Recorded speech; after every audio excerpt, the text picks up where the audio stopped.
migas, keuntungan dari PT Pertamina diserahkannya harus melalui BUMD. Kenapa tidak langsung ke kas daerah? Dampaknya apa, Pak? Bertahun-tahun ke belakang masuk BUMD, oleh BUMD-nya tidak dimasukin ke kas daerah, dibikin anak perusahaan dan cucu perusahaan, bahkan cicit perusahaan. Ini saya analisis terjadi, dan kata Pak Presiden akan segera dirubah peraturannya, mudah-mudahan ke depan. Hal-hal yang aneh di Republik ini harus segera dirubah. Nanti Pak Ketua DPRD minggu depan yang aneh akan saya rubah lagi, yaitu Pemda Jabar kerjasama dengan PT Damri untuk membuat angkutan Transjabar. Kemudian Pemda Jabar bayarnya harus ke BUMD Jawa Barat. Apa nama BUMD-nya? Nah, Jasa Sarana. Jasa Sarana nanti bayar ke Damri. Jasa Sarana dapat dua.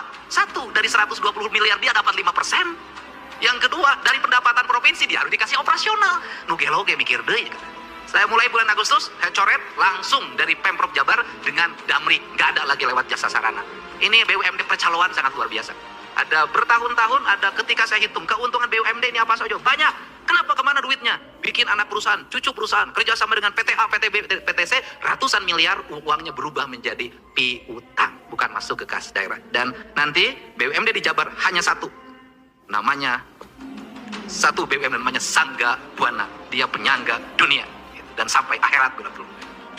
Saya ucapkan terima kasih pada Senior Manager Relation PT Pertamina, Direktur Manajemen Proyek dan Energi Baru Terbarukan PT PLN, para pimpin BUMD instansi vertikal OVD, Direktur PT Karunia Bersatu Sejahtera, kemudian UAS Intel, Kepala Staf Angkatan Darat Brigjen TNI Ari Prasetyo. Ucapkan terima kasih. Kita mendapatkan berkah 3 variabel yang pada hari ini akan berjalan dan nanti akan dipetik hasilnya 2029.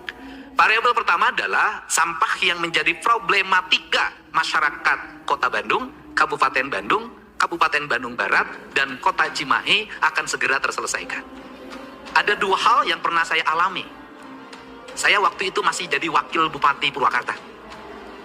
Kemudian saat itu Kota Bandung mengalami darurat sampah. Dan kemudian TPA Margasari Purwakarta akan dijadikan tempat pembuangan sampah. Saya waktu itu sempat dimarahin juga oleh Pak Dandim Purwakarta. Karena saya adalah pejabat yang menolak. Kenapa? Masa saya bilang Purwakarta jadi tempat buang sampahnya orang Kota Bandung? Karena ini martabat, kata saya. Akhirnya, kemudian sampahnya digeser ke PTPN, yang kebun karet daerah Padalarang, sekarang Walini, dekat Walini. Kemudian, akhirnya bisa teratasi dan itu sementara. Setelah itu terjadi lagi musibah, bayangin aja. Di Lewi Gajah aja sampah rontok, apalagi di Lewi Munding. Kemudian, akhirnya jadi ke Sarimukti. Nah, Sarimukti ini juga kalau tidak cepat tertangani, daya tampungnya makin terbatas.